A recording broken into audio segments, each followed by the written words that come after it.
Hello everyone and welcome back to For the Minions, the weekly show where we talk about some of the games that we hope will be the spiritual successors to Paragon.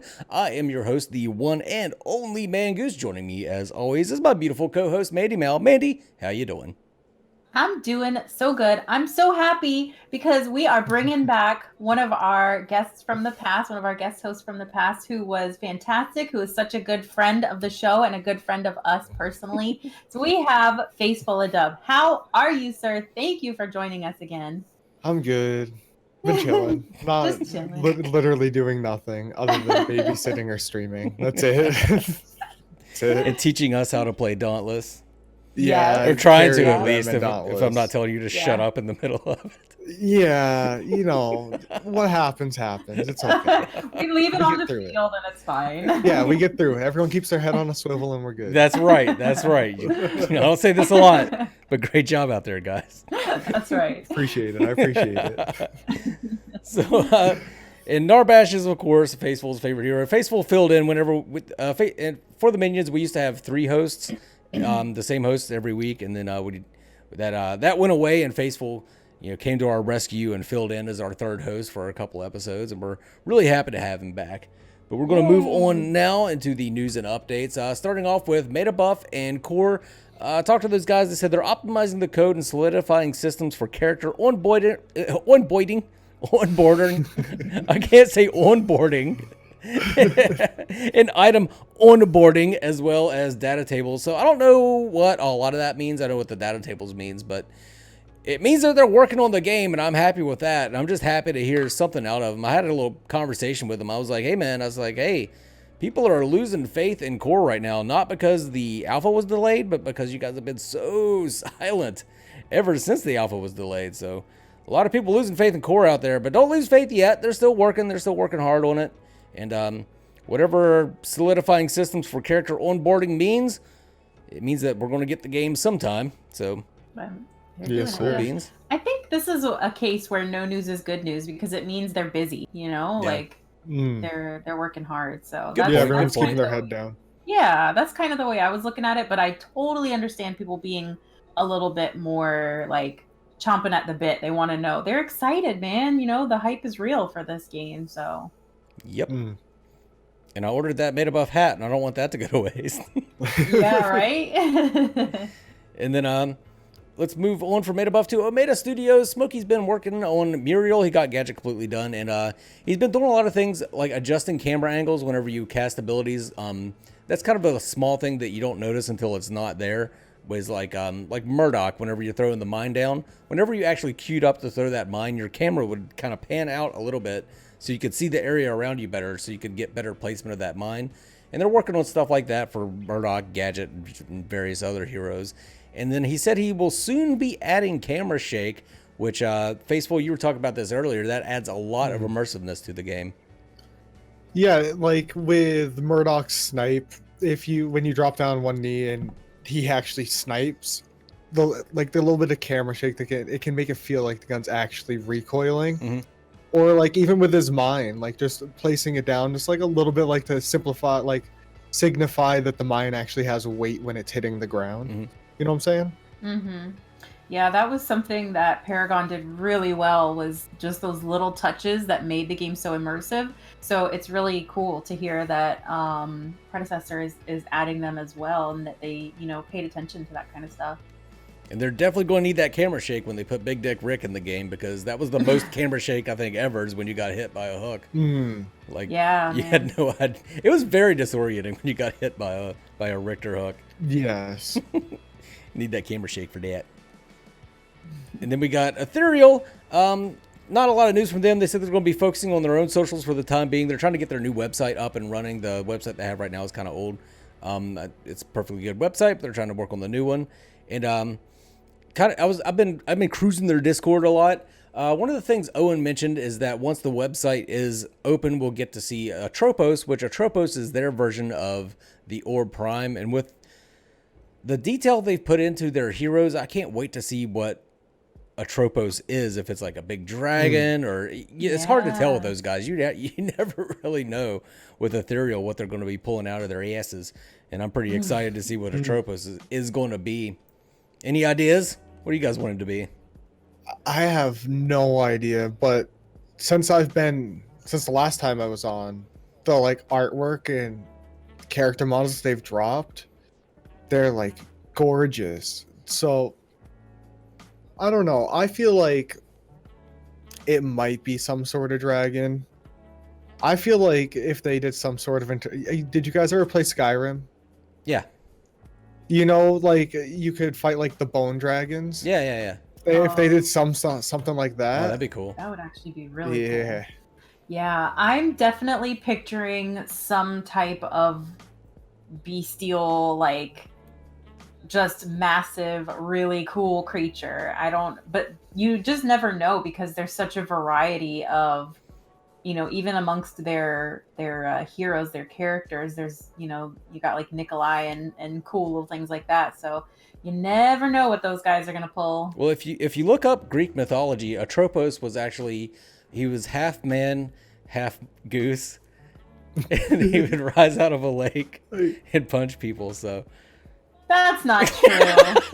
No, it's not. And I was googling. Are you looking up bastard. Atropos? I was. It is from Greek mythology, though. yeah. It He is would the rise up goddess out of of the lake fate and and destiny. Ooh. You bastard. That's really cool, though, that tie-in of the goddess of fate and destiny, because it's like, it's, Yeah, what's your... maybe will be based on the Greek Atropos. I was just Oh. being me, but yeah, I may have hit on something there. Oh my gosh, you're a mess. That's great. So at Phoenix Rising, we got nothing from them yet. I keep expecting like a lot of people say they're dead. They've got a lot going on. Like every time I talk to those guys, they've got a lot of shit going on, and I keep expecting that it's like everybody's like, oh, Core and Predecessor and Ethereal, and then all of a sudden Visionary's going to be like, check this out, and then it's going to be something that blows us all away. I hope it is. I really hope it is, because they've been working on that for quite a while. I do as well. I think that was the first one I heard about. Like that was the first one that surfaced, right? Yeah. That was the first one I heard about. Even if they're not using Paragon like assets, still the third person MOBA, they're like has like you can look up and all that crap. That's what we need. Like it doesn't matter what skin it has, pretty much. Yeah, it's in that spirit of Paragon. I think Ethereal started first because they weren't even intending to replace Paragon. Right. Like they started before Paragon even announced their closure. But like before, I think they announced the closure, Phoenix Rising already was like, all right, we need to move on this. We need to make Paragon again.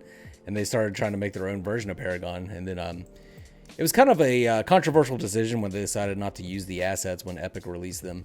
But they were trying to stay true to their vision, stay true to course, and hopefully it works out for them. I hope it does. Yeah, I think there's definitely, I've heard enough people in the community saying, like they loved Paragon and they're excited for a Paragon remake, but they also want to see something new. So I think that's really where Ethereal and Phoenix Rising are going to shine, with those people who are like, let's check this out. Like, yes, we had our beloved heroes from Paragon, but let's see if we can't find another hero that we're really going to love with these other games. So I'm definitely excited.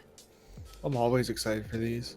Heck yeah. Just remember, guys, I have their socials, especially their Discords, linked in the video description below if you want to check out more of any of these games. I know a lot of people are just now hearing about this. I'm kind of surprised by that, but yeah, I get people every day that are just now finding out about what's going on. So that's pretty cool. Let's hope we can rally more people to the cause and make these games as successful as possible so that we all have something to play. But let's move on right now to the poll results for this week. I wanted to do role like jungler, support, ADC, but YouTube didn't give me enough options, so I'm gonna have to figure out something else there. I'm limited to 5. So I did lane instead, and then I did safe lane, mid lane, jungle, and solo lane, solo off lane, whatever you want to call it. And about 30 minutes after I posted it, I realized that safe lane includes 2 roles, support and ADC. So I figured for sure safe lane would win. No, safe lane came in absolute last. Safe lane had 20%, mid lane had 25%, solo had 27%, and jungle had 28%. So it was a pretty even distribution. I mean, I think you can kind of cut safe lane in half, but yeah, jungle won out in the end, just edging out solo lane. So pretty cool stuff. I'm glad to see a lot of junglers out there because jungle's fine, but I don't like to play jungle. I prefer to support or solo lane myself. So if somebody else wants to take that jungle role, take on that huge responsibility, I'm fine with that. Go for it, man. Absolutely. Yeah, I can never get the timing to gank correctly in the jungle. And so then I just get a bunch of my friends going, dude, what are you doing? I'm like, I don't know. I was supposed to get farm, wasn't I? So just out of curiosity, what did you guys vote for? Well, Goose, I don't know if you can even vote in your own I role. cannot, no. Oh, okay. Well, then what is was your favorite lane? Yeah. I don't know. I think I like supporting most of all. So I guess it would be safe lane. Love the solo lane. I like, but mainly when it was 1v2. I know a lot of people are going to be all pit. Some people will be like, hell yeah. Some people will be like, oh, fuck you. But yeah, I loved it when it was 1v2. So, Yeah, first choice solo lane, but only if it's the 1v2. Me personally, I enjoyed being the ADC when I first started because I was thinking of it as like a gun game because I never played a MOBA. And then as I got into it, I fell into the support role. And then near the end of its life, I fell in love with solo lane. That was my stuff. Yeah. Very cool. Mandy, yours? Everybody knows I was carry and support, so Yep. but I did I messed around a little bit in mid lane because I liked Howitzer and Morgash, so I would if I had to, I could play mid lane a little bit. Right on. So usually at this point in the show we go with tech time, but I wasn't able to prepare tech time this week. But this is also the portion where we usually take a break and I check the recording, so I got to do something. So here's Shimby dancing for about 30 seconds. We'll be right back.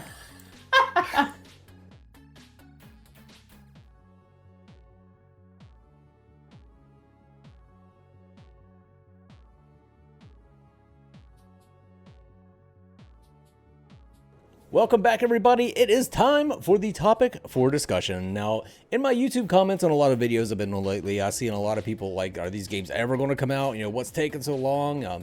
You know, there's been no progress. So I wanted to talk about the progress that has been made, because there has been a lot of progress made from all these companies, really. So I wanted to discuss how far they've come from zero to where they are now.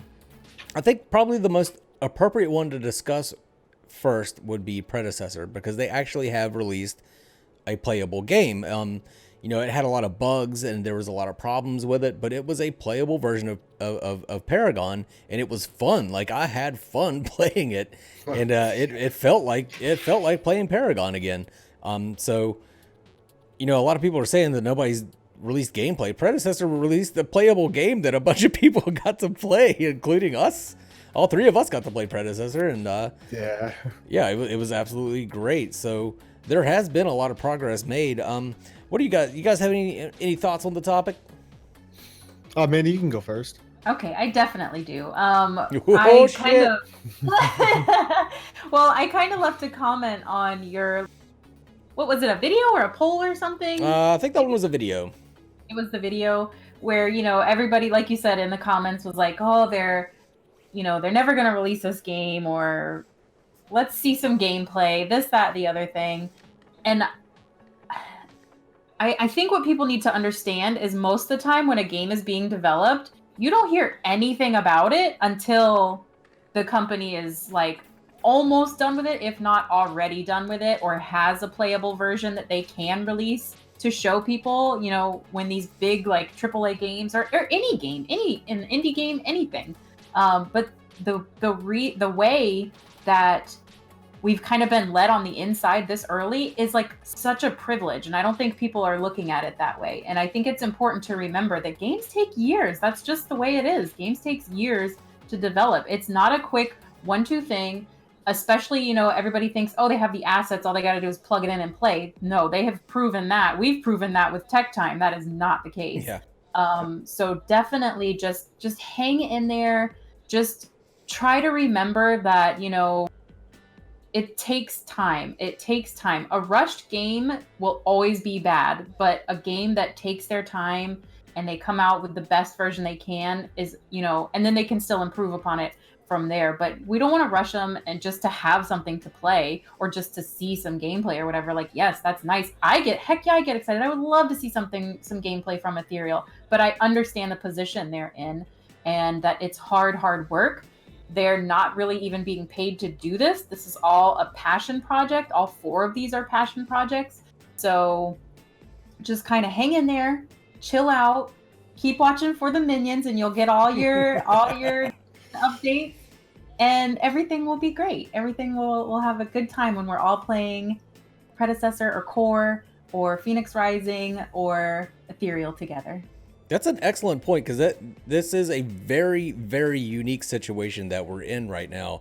This is not something that you see every day, certainly. Like a game basically getting resurrected. I mean, Ethereal just kind of got drug along for the ride because they happened to be making a third-person MOBA at the same time that all this was going on. But even Ethereal kind of is pressured by the community because of the transparency from the other companies. I think Ethereal probably never would have been as transparent. I think they would have operated exactly like any other gaming company had it not been for the Paragon community seeing what was going on with Phoenix Rising first, which we saw all that progress there. And then after that, Predecessor and Core started, really letting us know what was going on with the development of their game. And then Predecessor, of course, streaming the development of the game, just not only the development of the game, but level design, sound design, everything. They're streaming everything. So it's a very unique situation that we're in right now. And as Mandy said, we need to be grateful for that instead of kind of complaining about what we don't have. Facefull, what'd you have to say, man? I don't know if I can follow after Mandy preaching like that. I'm sorry. No, it was amazing. Got on a little bit of a soapbox. And I don't mean it in a shove it down your throat kind of way. I just want people to kind of understand the position. Yeah, you want to like lift the curtain a little bit. Yeah. But even like, so I was in the internal testing with Predecessor. Even though Smokey had finished an update that they wanted to push, it still took like 3 or 4 hours just for it to be ready to be pushed to Steam. And then everyone still has to download it. We have to make sure everyone is doing it correctly. It all takes time. Yeah. Mm-hmm. Like, and That's an excellent point. we've seen it since like Smokey started. All of them, I'm pretty sure. All of them you've seen since the beginning. Mm-hmm. You know what they're doing. You know they're trying their best. You just have to wait and not take everything at full speed. Yeah, absolutely. I think an unexpected roadblock that kind of happened sort of late in the game was this whole Blue Jelly, Avantel, Project Agora bullshit, which was such an obvious scam. Somebody acting like they were developing a Paragon remake just so they could get money out of people. And people see something like that, and then they look at Core and they're like, well, they haven't shown us gameplay. Maybe they're a scam too, Mm-hmm. And that's so detrimental, and I hate that so much because those guys at Core have been putting in so much hard work on the game, and we have seen the fruits of their labor in some aspects. I mean, we haven't seen gameplay yet, but what they've showed us, it's obvious that they know what they're doing and they have a vision and they have a goal and that they're producing a game. On the flip side of that, with the Project Agora thing, it was obvious that kid had no fucking clue what he was doing, and he didn't operate like a company. Core operates like a company. It just I hate that happened, especially at a time like this where it was kind of like I kind of felt like that was just a huge kick to both Predecessor and Core while they were already kind of down a little bit. Like, Predecessor's alpha launch didn't go quite as well as people wanted. Core had to push their alpha back, and then here comes this ass clown acting like he's making a game and kind of fucking it up for these other companies that are doing this shit for free. So that kind of sucks. It does. Yeah, I think he saw the community kind of saying vocally, like, how can we support you? How can we support this project? And took advantage of that. And that's not That's not cool at all. And then I really didn't follow that too closely because I was like, this is such bullshit that I didn't follow it. I didn't make videos about it. Nothing. But Lewis, my husband, kept me a little bit updated on it because he would watch the videos on it. And from what he said, the guy said, "Oh, this community is so toxic. I'm out. I'm quitting." And it was like, how dare you? How dare you blame the community that you were trying to scam? Like, you've got some nards. Yeah. By the sir. way, they tried to set up again after my video, kind of crushed them, and that website, when they set it up, nothing worked on the website except the donation button. You could donate. Isn't that convenient? all you wanted. Jeez. But even that got crushed too. Briddick, of course, brought the hammer down on that shit pretty hard. And yeah, so whoever gave them money, sorry, because they closed everything down and they're gone. So Yeah. he got what money he could out of the community and took off. Which I don't know how this discussion on how far the games have come turned into Yeah. us talking about Project Agora, but I don't know either. So that's that. We're done with that. I think I somehow brought it around. My bad. But another thing I want to talk about, Ethereal. Ethereal originally, their alpha was originally planned for November of 2018. They were saying very tentatively that they may have the alpha out by then. However, the community got involved. People didn't like, they had the kawaii look to their anime sort of styled heroes, and people didn't like that at all. And then if you looked at their map that they had developed at the time, yes, it had the layered lanes for the map. However, each lane was very flat, like Smite. It was like a Smite lane, just very flat. So they didn't do their alpha in November. They decided, you know what, the community doesn't like all this stuff. Let's change it. So they completely redid all their character models. They completely redid their map. And so stuff like that takes time. So, I mean, we say like, oh, why haven't we seen gameplay? We were about to see gameplay, and then we bitched about it, and then they fixed it, and that took a lot of time. So, Yeah, and it would have taken even more time if they would have released the alpha and people bitched about it then. Yeah. And then they had to go and change things anyways, like it would have just been more time. So I like their old character models. I don't care what anybody says. Their new ones are really good too, though. Yeah, they're gorgeous. But man, that game is very gorgeous. Dude, the new ones are something else, though. Yeah. Big time flex. But now Phoenix Rising, they released so much at the very beginning. They went so far with that game, and then it kind of folded in under itself. The company sort of split apart. There was a lot of. That's another thing I always talk about, how I don't think predecessor and core should merge.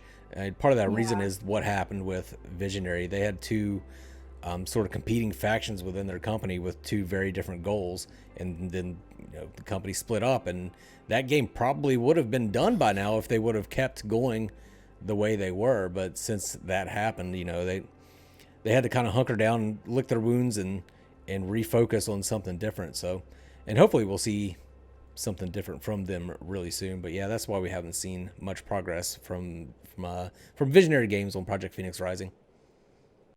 Yeah. All right, guys, I said something really fucked up, and it kind of threw us all off, and we laughed for about 5 or 10 minutes, and we've kind of forgot where we were, so that's going to be the end of the topic for discussion. We'll say it was extremely dirty. I'll put it at the end of the show, but be warned. Be warned. So that's gonna put the kids to bed before you watch that part. Yeah, definitely. So let's move along to plugs. Mandy, you got anything to plug this week?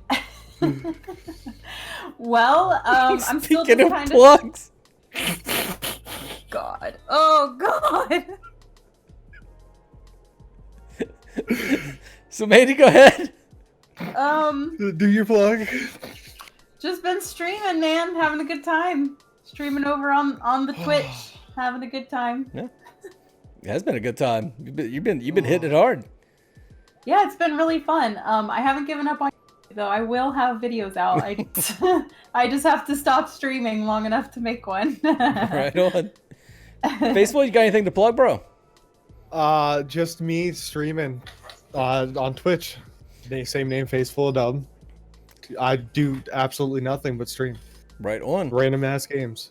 It's a good time. Good time. Speaking of, we're going to bring back the after party. So if you guys want to hang out with us after the show, if you're watching the premiere, that is, and you want to hang out with us after the show, head on over to Facefull's Twitch, and we'll be there chilling, answering any questions that you guys may have, and just discussing anything that you guys want to discuss.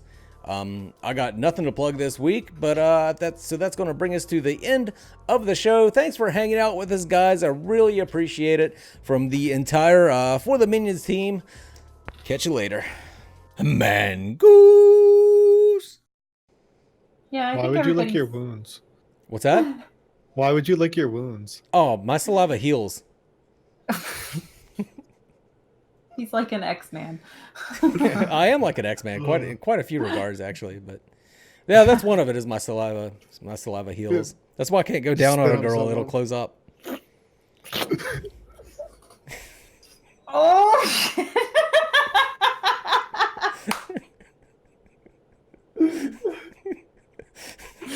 Yo, what the fuck, bro? You cannot.